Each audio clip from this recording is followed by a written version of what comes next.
In 2021, one of the most powerful women in the entertainment world was destroyed on live television. Not by a scandal, not by a betrayal, but by a few minutes of conversation that spun out of control in front of millions of viewers. She had spent 50 years surviving things that would have erased almost anyone else. A father who stole everything she built. A husband who, on one terrible night, tried to kill her with his bare hands. A cancer diagnosis that arrived at the peak of everything, and an industry that always knew exactly how to discard women the moment they became inconvenient. And yet, none of that destroyed her. What almost did was something far smaller, and far larger at the same time. Who was Sharon Osbourne really, behind the image she spent 40 years carefully constructing? Now, how did a girl raised by one of the most feared men in music history become more powerful than he ever imagined? What makes a woman stand by someone who tried to take her life and turn that choice into one of the most enduring love stories in rock and roll? Before we answer any of that, we need to go back to the beginning. Because nothing Sharon Osbourne became makes any sense without understanding what she first had to survive. Sharon Rachel Levy was born on October 9, 1952, in Brixton, South London. The name meant nothing then. It would take decades of war, sacrifice, and reinvention before the world would know it by a different one. Her father was Don Arden, a man whose name, in the music industry of post-war Britain, carried the weight of both legend and fear. He was a former stand-up comedian turned music manager, a self-made operator who understood power the way a general understands a battlefield. He had managed Little Richard, the Small Faces, and the Electric Light Orchestra. He was loud, theatrical, and ruthless in ways that left lasting marks on everyone who got too close, including his daughter. From the outside, the Arden household appeared to belong to people who had arrived. There was money, there were connections. No, there were famous names in the living room, but the glamour was a curtain drawn over something far darker. Don ruled the family with the same controlling grip he applied to his clients. Rage was not occasional in that house, it was the climate. Sharon watched her father conduct business from childhood, deals struck with intimidation, debts collected with threats, enemies punished with a viciousness that would later generate its own mythology. There were stories of Don dangling a promoter from a window by his ankles to recover unpaid fees, of bodyguards used not for protection, but for enforcement, of a man who made the music industry tremble and called it management. At home, the trembling was closer, more personal. Her mother, Hope Shaw, was a woman overwhelmed by the man she had married, present in body, but increasingly absent in the way that mattered. Sharon, as a child, learned quickly that affection was not something freely given in her family. It was something you earned, or simply went without. She was not the child her father seemed to value most. That distinction, at least in Sharon's eyes, belonged to her brother David. She grew up feeling peripheral in a household where being central was the only way to feel safe. The psychological toll was quiet but deep. A young girl absorbing the lesson that love was transactional, that power was the only real currency, and that the world would not protect her. She would have to protect herself. School offered little relief. Sharon was not a strong academic student, and in a family where status was everything, that felt like another way of failing to exist properly. She drifted through education rather than thriving in it, always more drawn to the electricity of her father's world, the artists, the tours, the machinery of fame, than to anything a classroom could offer. By her early teens, she was already absorbing the industry by proximity. Watching how managers spoke to labels, how labels spoke to artists, how money moved, and how power shifted. She had no formal training and no title, but she was learning something more valuable than either: the unspoken architecture of an industry built on ego, image, and the careful management of both. What she was also learning, without yet having the language for it, was how to survive a volatile man, how to read a room before entering it, how to anticipate the shift from calm to storm, and how to make herself useful enough to stay in the orbit of someone dangerous, without being destroyed by him. Those were not skills she chose to develop. They were skills the childhood imposed. By 16, she had dropped out of formal education entirely. Don put her to work in his office, answering phones, managing logistics, learning the unglamorous machinery behind the entertainment spectacle. It was not an act of generosity. It was an act of utility. Sharon was sharp, reliable, and already showing signs of an instinct for the business that rivaled her father's own. But being useful to Don Arden came at a cost that no paycheck could offset.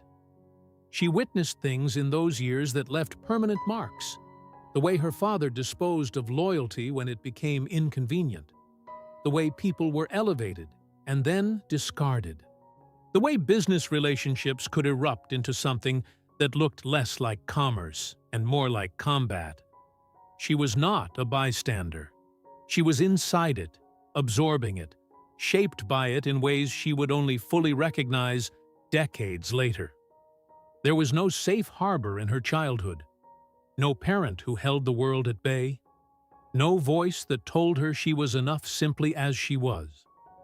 What she had instead was a front-row education in power, manipulation, and survival, taught by a man who was brilliant, magnetic, and at times terrifying. A man who would remain the dominant force in her life for years to come, until the day she finally chose to destroy what he had built and build something of her own from the ruins. She was not yet 20, and the hardest lessons had not even begun.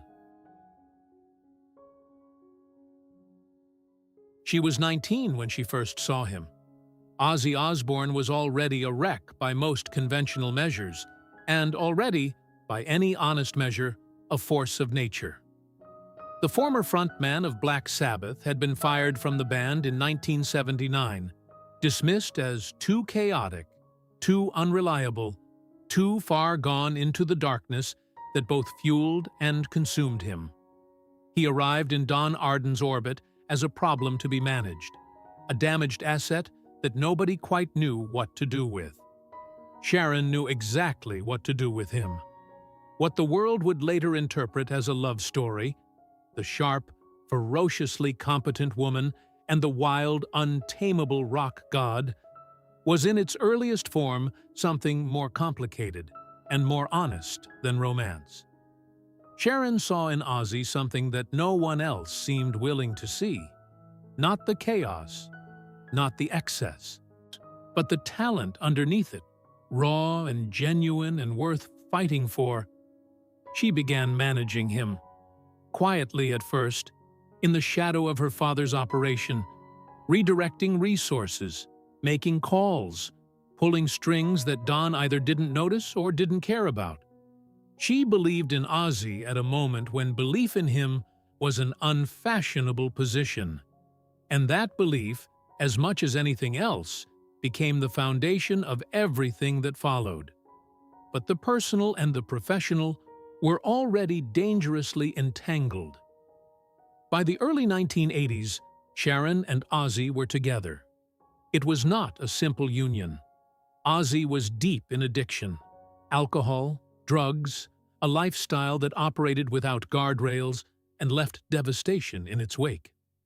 The man Sharon loved was also the man who could disappear for days, who could turn an ordinary evening into a crisis, who carried within him a self-destructive impulse that seemed at times stronger than any desire to survive. she stayed. Not out of weakness. Anyone who has spent 30 seconds in Sharon Osbourne's presence understands that weakness is not her register.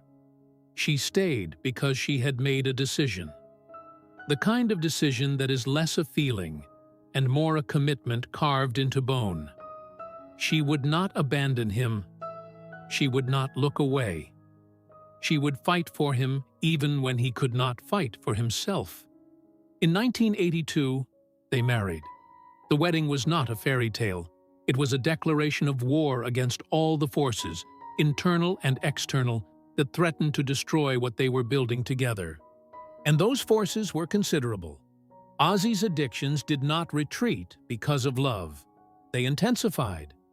There were years of rehabilitation and relapse, of promises made and broken, of Sharon absorbing the consequences of a man whose demons were louder than his best intentions.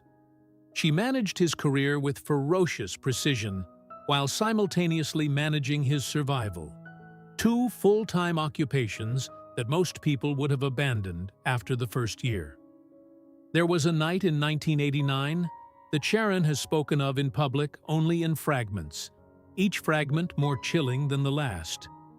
Ozzy, in a blackout state, attacked her, hands around her throat. A man she loved turned, for those terrible minutes, into something unrecognizable. He was charged with attempted murder. Sharon did not press charges. She has never offered a simple explanation for that decision. What she has said, across different interviews in different decades, amounts to this: she understood the difference between the man and the disease. That understanding cost her enormously. It also, in her telling, saved them both. What followed was not a clean resolution. There is no clean resolution in a marriage like theirs. There were more relapses, more crises, more years of Sharon functioning as the scaffolding holding up a structure that kept threatening to collapse. She built his solo career from the ground up. The blizzard of Oz albums, the diary of a madman, the Ozfest touring festival that she conceived, organized, and drove into existence through sheer force of will. Ozfest was not simply a concert series. It was Sharon Osbourne announcing herself to an industry that had known her only as Don Arden's daughter.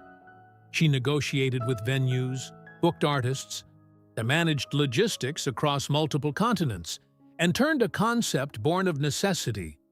Major promoters had refused to carry Ozzy's tour into one of the most successful touring festivals in rock history.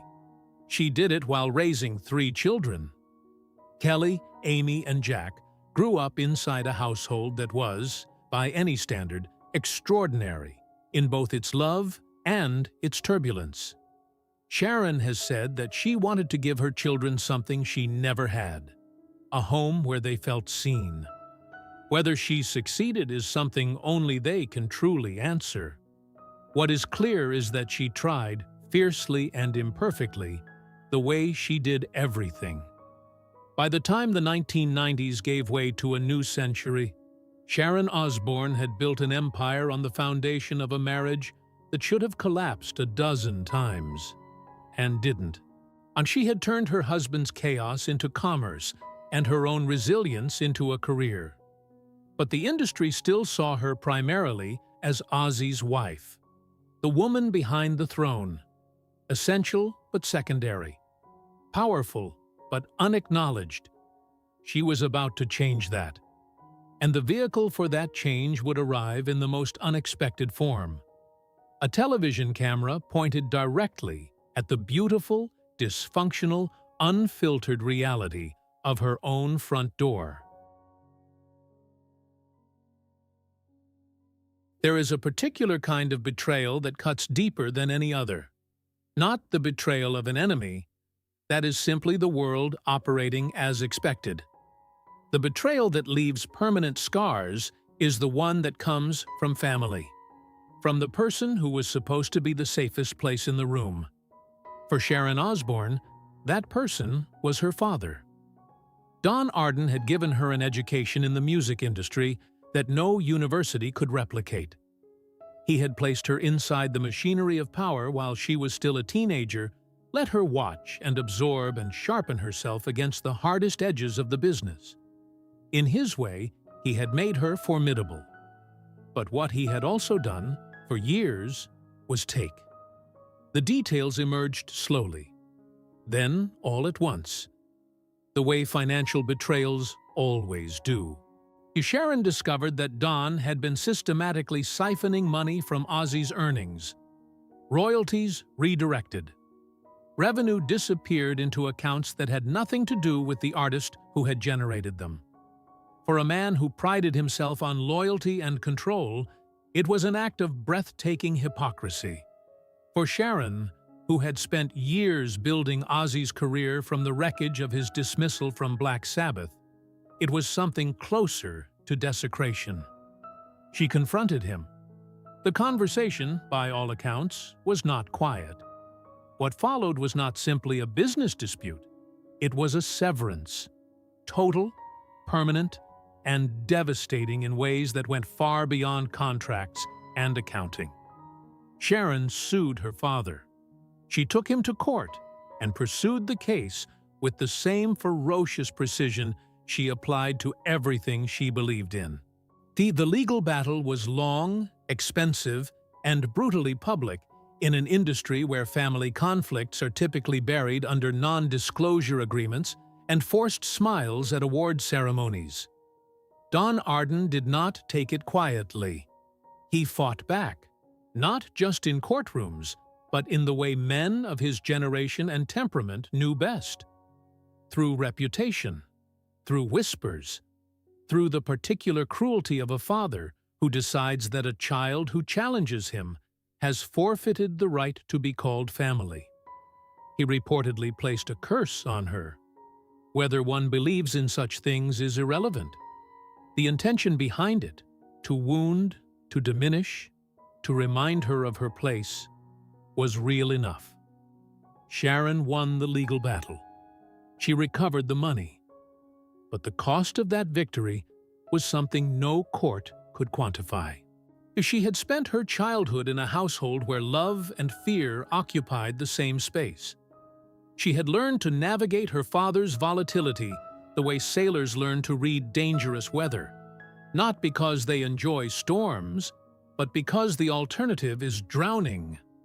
And now she had chosen, deliberately and irrevocably, to walk away from the only parent who had ever truly mattered to her. Her mother had faded from significance years earlier. Don was everything: the origin, the education, the wound, and the mirror. Cutting him off was not a clean liberation. It was an amputation. She did not speak to him for decades. In the years that followed the split, Sharon threw herself into building what Don had tried to control. She established herself not as an extension of her father's empire, but as a force entirely her own. See, the management company she built around Ozzy expanded. Her reputation in the industry shifted from Don Arden's daughter to something that made people lean forward slightly when her name entered a room. She was not universally liked. Sharon Osbourne has never been universally liked, and she has never appeared to particularly care. What she demanded, from labels, from promoters, from anyone who sat across a negotiating table from her, was respect. And she extracted it, when necessary, using methods that would have made her father recognize something of himself in her, whether she wanted him to or not. That recognition, unspoken and unresolved, may be the most painful thread in her story. The very tools she used to break free from Don Arden were tools he had given her.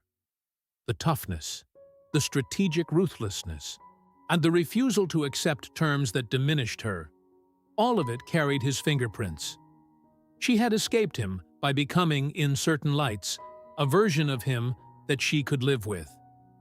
Don Arden died in 2007. By then, there had been a partial, fragile reconciliation. Sharon, attending to him in his final years as dementia, gradually dismantled the man who had once filled every room he entered. She has described those visits with a complexity that resists easy summary. Not forgiveness, exactly. Not closure. Something more ambiguous and more human than either. She sat with him as he faded. She was present at the end. What she carried out of that room, the grief, the anger, the unanswered questions, the love that had never quite died despite everything it had survived, was hers alone to carry. And she had learned long ago that carrying things alone was something she knew how to do. In 2002, Sharon Osbourne was diagnosed with colon cancer. She was 50 years old, at the peak of her professional power, managing a husband whose solo career she had resurrected from nothing, raising 3 children inside a household that operated at a frequency most families could not sustain, and simultaneously producing a television show that was in the process of changing the landscape of American reality television entirely. The diagnosis arrived without warning, or rather, it arrived with the particular cruelty of serious illness, which is that the warning signs had been present, and life had been too loud to hear them clearly. The Osbournes had premiered on MTV in March of that year. The concept was Sharon's. Open the front door, let the cameras in, and show the world what actually happened inside a family that the music industry had treated as mythology. What emerged was something nobody had fully anticipated. Not a polished portrait of rock royalty, but a chaotic, tender, frequently hilarious document of a family navigating ordinary life inside extraordinarily unordinary circumstances. Ozzy shuffling through the house in confusion. The dogs, the children arguing. Sharon at the center of it all, managing, mediating, laughing, exploding, and then laughing again. The show became a phenomenon almost immediately. 14 million viewers tuned in for the first season.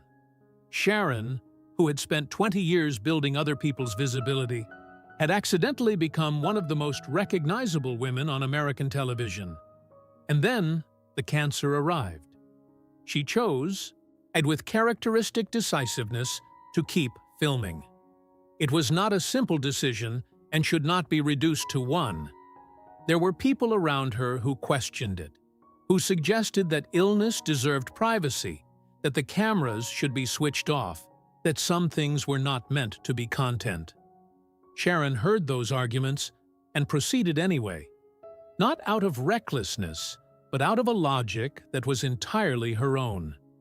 She had spent her life watching people disappear behind closed doors when things became difficult. Her mother retreating, her father controlling the narrative, the industry papering over its ugliest realities with carefully managed silence. Sharon had built her entire public identity on a refusal to do that. Switching off the cameras when the diagnosis came would have felt, to her, like a betrayal of everything the show was supposed to mean. So the cameras stayed on. What followed was television that was genuinely difficult to watch, not because it was exploitative, but because it was real in a way that reality television almost never manages to be. Sharon sitting with her family and delivering the diagnosis. The faces of her children absorbing information that no child, regardless of age, is ever truly prepared to receive. Ozzy, whose entire adult life had been a negotiation with his own mortality, suddenly confronted with the possibility of losing the one person who had always been his anchor. He fell apart quietly.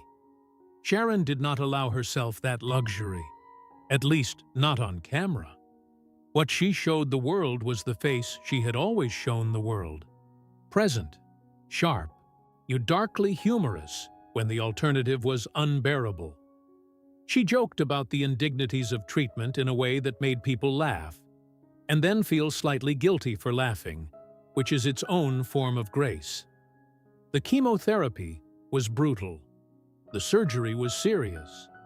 The recovery was long and far less linear than anyone outside the experience of serious illness tends to imagine. There were days, she has since admitted, when the certainty she projected publicly was not the whole truth of what she was carrying privately. The fear was real. The grief was real. The moments in which she allowed herself to wonder whether she would survive were real. She survived. The cancer went into remission, and Sharon emerged from treatment diminished physically and enlarged in some way that is harder to name.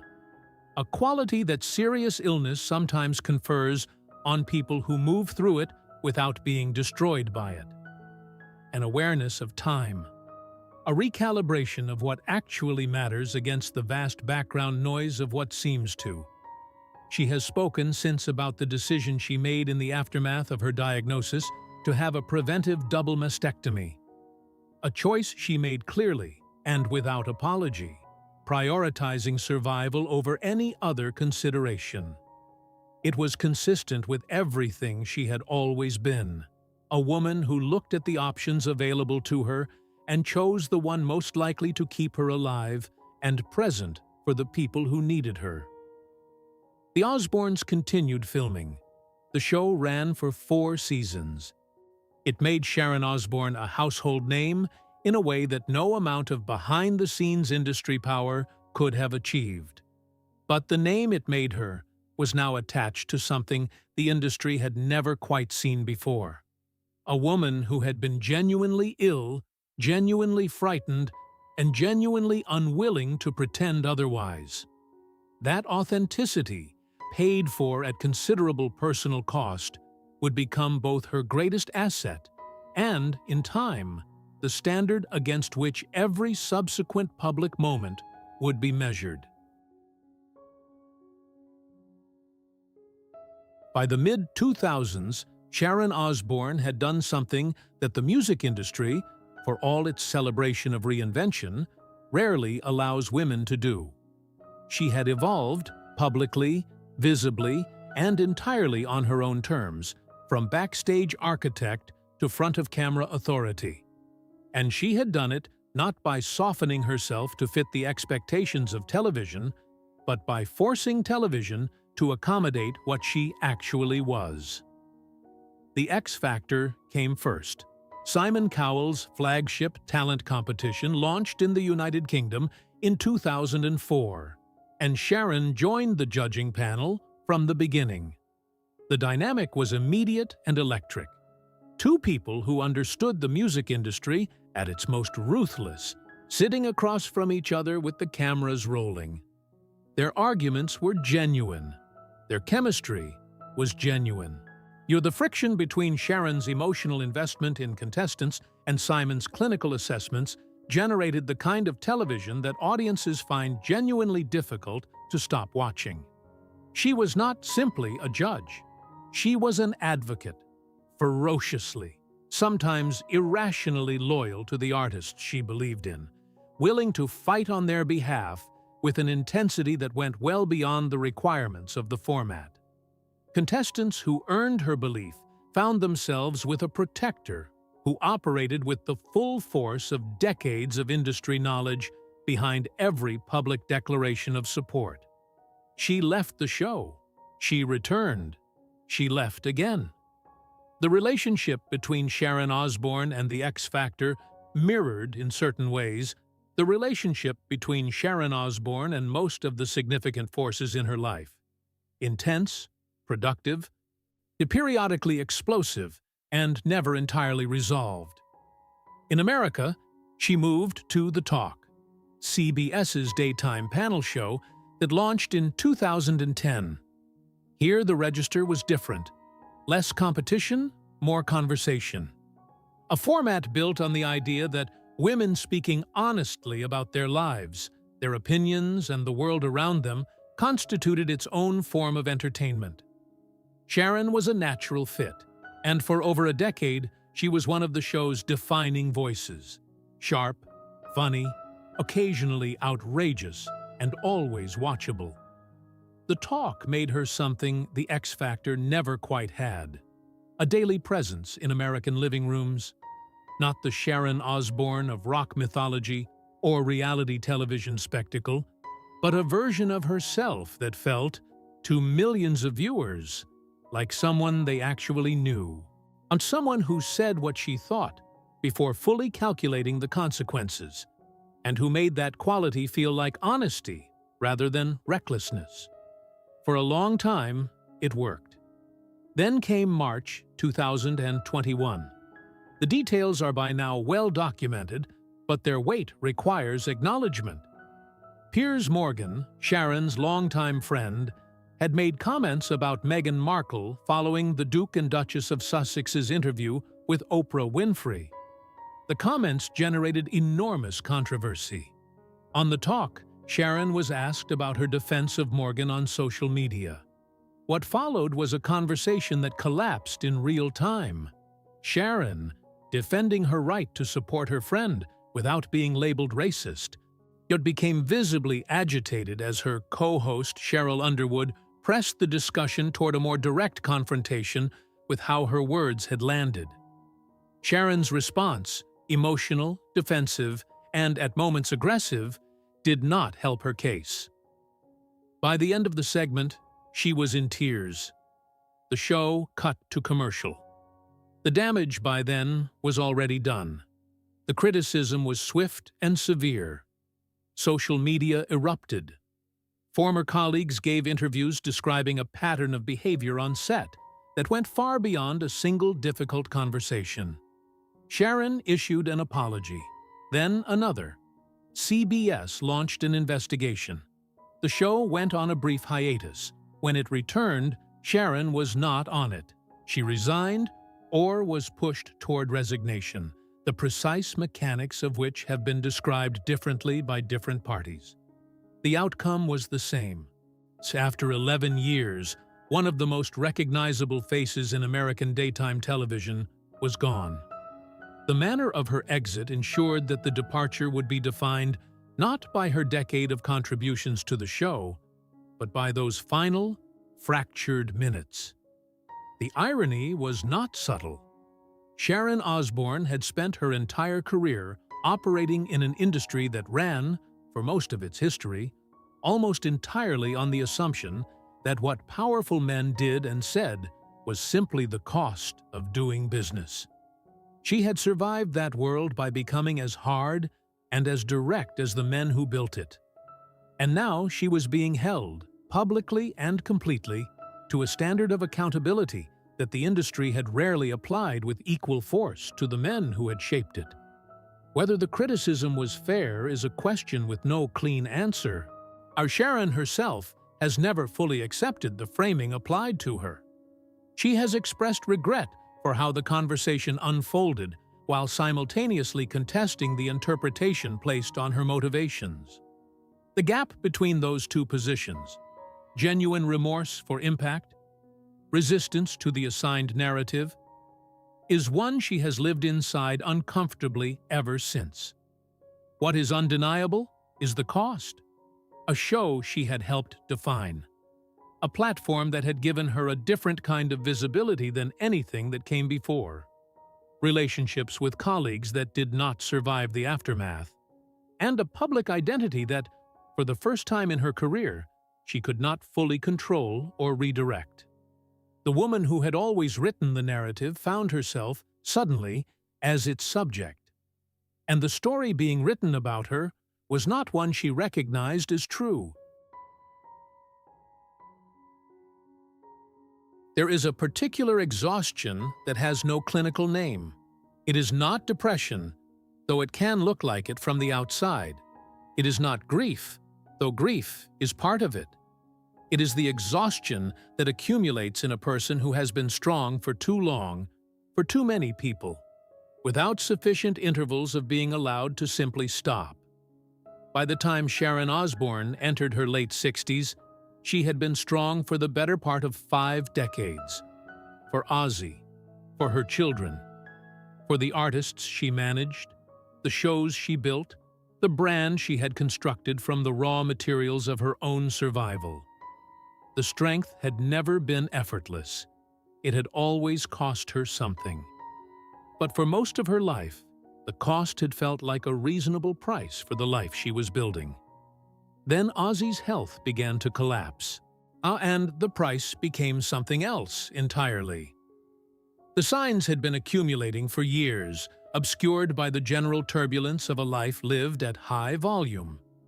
In 2019, Ozzy fell. The fall reactivated an old spinal injury sustained years earlier, and what followed was a cascade of complications that revealed, with brutal clarity, how fragile the foundation beneath his seemingly indestructible public image had become. Surgery, then pneumonia, then a Parkinson's disease diagnosis that Sharon delivered to the public in January 2020. On Good Morning America, sitting beside her husband under studio lights, doing what she had always done, controlling the narrative before the narrative could control her. She was composed, she was clear, and she held his hand and spoke with the measured steadiness of a woman who had been rehearsing that kind of composure since childhood. What the cameras did not show was what came after. Parkinson's is not a sudden catastrophe. It is a slow one, a disease that moves at its own pace, taking things incrementally, requiring constant adjustments from everyone in its orbit. For Sharon, whose entire identity had been built around managing the unmanageable, the disease presented a particular kind of torment. There was no deal to negotiate, no contract to restructure, no opponent to outmaneuver. There was only the daily reality of watching the man she had chosen, fought for, saved, and built her life around, moving more slowly through the world, losing things, struggling with things that had once been effortless. So she became his primary caregiver in ways that went far beyond what the word typically suggests. Managing his medications, his schedule, his medical appointments, his public appearances, calibrating constantly between what he could do and what the world expected of him, between protecting his dignity and maintaining the honesty she had always valued above image management. It was, by any measure, an enormous undertaking, and it arrived on top of everything else. The fallout from the talk had not settled cleanly. The public exit, the contested narratives, the relationships that had fractured. All of it continued to occupy space in a life that had very little space left. Sharon, who had always moved forward by generating new momentum, found herself for the first time in her career without a clear next platform. She gave interviews, and she appeared on television. She was never invisible. But the daily structure that the talk had provided, the routine, the collegiality, the sense of purpose that comes from showing up somewhere and being needed, was gone. The combination was brutal in ways she has acknowledged only partially in public. In 2021, Sharon and Ozzy left Los Angeles, the city they had called home for decades, the place where the Osbourne mythology had its deepest roots, had begun to feel less like home and more like a stage with no current production. They moved to England, back to the country where both of them had begun, where the air felt different and the distance from American media provided something that resembled, if not quite peace, then at least a reduction in noise. The move was framed publicly as a lifestyle choice.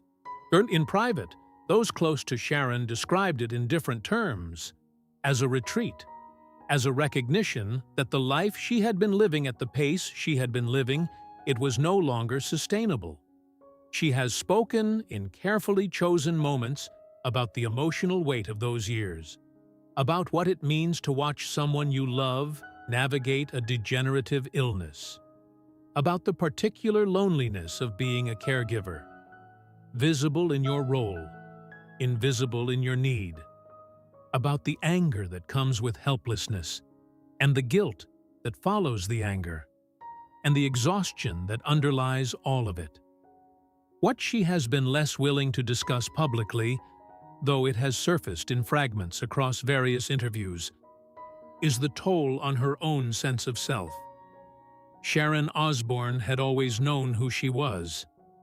That certainty, hard-edged, occasionally brutal, always present, had been her most reliable resource. The years following the talk, compounded by Ozzy's illness and the loss of her professional platform, introduced a quality of uncertainty that she was not accustomed to carrying. She was in her late 60s. Her husband was ill. The industry she had spent 50 years mastering had moved on in her absence, without pausing to notice the gap she had left. The children she had raised were adults navigating their own complicated relationships with the family name and everything attached to it. Kelly, Jack, and Amy had each, in different ways, carried the weight of the Osbourne legacy, the opportunities it created, and the expectations it imposed. And each had found their own complicated piece with it. Sharon watched all of it, managed what she could, accepted, slowly and not without resistance, what she could not. There is a version of this chapter that ends in defeat. A woman outmaneuvered by time, by illness, by the shifting tides of a culture that had consumed her image and moved on. But defeat requires surrender. And Sharon Osbourne, formed in the crucible of Don Arden's household, tempered by 50 years of an industry designed to discard women the moment they became inconvenient, has never learned how to surrender. She was not finished. She was resting. And there is a difference. Though from the outside, in the quiet of those years, it was not always easy to see it. In 2025, Sharon Osbourne is 72 years old. She does not look the way she once looked, and she is the first to say so, with the kind of unflinching directness that has always been her most consistent quality. The cosmetic surgeries she pursued across decades, the procedures that reshaped and then over-reshaped a face the world had been watching since the 1980s, have left their own kind of record. She has spoken about them without the defensive architecture most public figures construct around their vulnerabilities. She went too far. She knows it. She said so. That willingness to stand in the wreckage of her own decisions and name them clearly, without spin and without excessive self-flagellation, is perhaps the most Sharon Osbourne thing about her. She and Ozzy live in England now, and in the Cotswolds countryside that could not be further in atmosphere from the Los Angeles machinery that shaped so much of their public lives. Ozzy continues to navigate Parkinson's with the particular stubbornness of a man who has been refusing to be finished for his entire adult life. He has spoken of making more music. Whether the body allows it remains an open question. Sharon manages the uncertainty the way she has always managed uncertainty, by refusing to let it make the decisions. She has returned to television in various capacities, each appearance reminding audiences that absence had not softened her. The sharpness is intact. The humor is intact. The quality that made her compulsively watchable, an apparent inability to calculate her words before releasing them into the world, remains as present as ever, if for better and occasionally for worse. Her relationship with her children has deepened into something that resembles, more than it once did, genuine friendship. Kelly, who inherited her mother's public frankness, along with a great deal of her stubbornness, has spoken warmly of a closeness between them that the turbulent years of growing up inside the Osbourne household sometimes obscured. Jack, who has navigated his own serious health challenges with a grace that would make any parent proud, remains a steady presence. Amy, the most private of the three, the one who declined to appear on the Osbournes and has quietly built a music career largely outside the family's gravitational pull, represents, perhaps, the daughter Sharon most respects, precisely because she refused to be consumed. She has spoken of grandchildren with a softness that does not come naturally to her public register, but sits, when it surfaces, with unmistakable authenticity. The woman who grew up in a household where affection was scarce and conditional has become, by her own account, someone who finds it easier to give than she once imagined possible.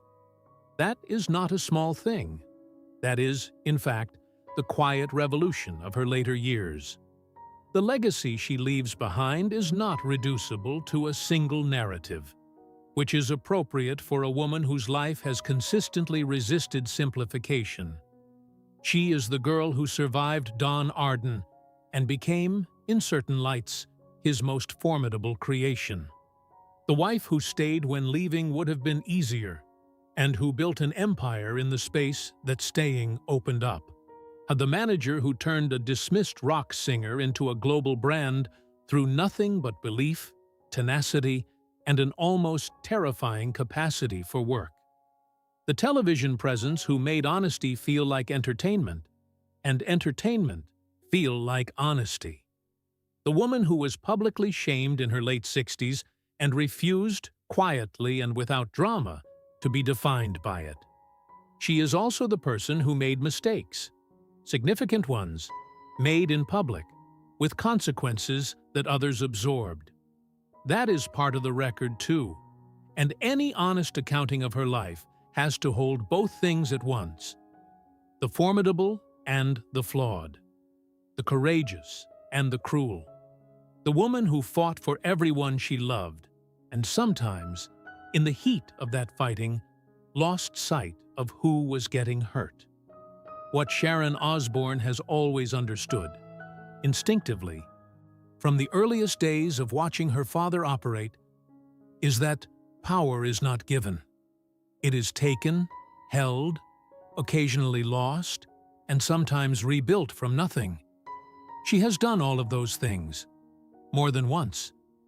And what she has learned, in the years since the noise began to quiet, is something that power alone could never have taught her. That the things worth keeping are not the empires, not the platforms, not the ratings, not the industry relationships carefully cultivated over half a century. What is worth keeping is smaller and more durable than any of that.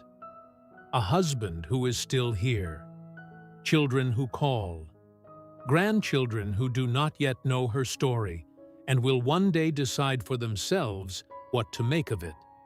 The rest, the battles, the betrayals, and the brilliant and terrible things she has done in full view of the world, those belong to history now. She was never going to be easy. She was never going to be simple. She was never going to be anything other than exactly, entirely, defiantly herself. And in a world that has always preferred its women smaller, quieter, and more manageable than she ever agreed to be, that, finally, is the legacy that matters most.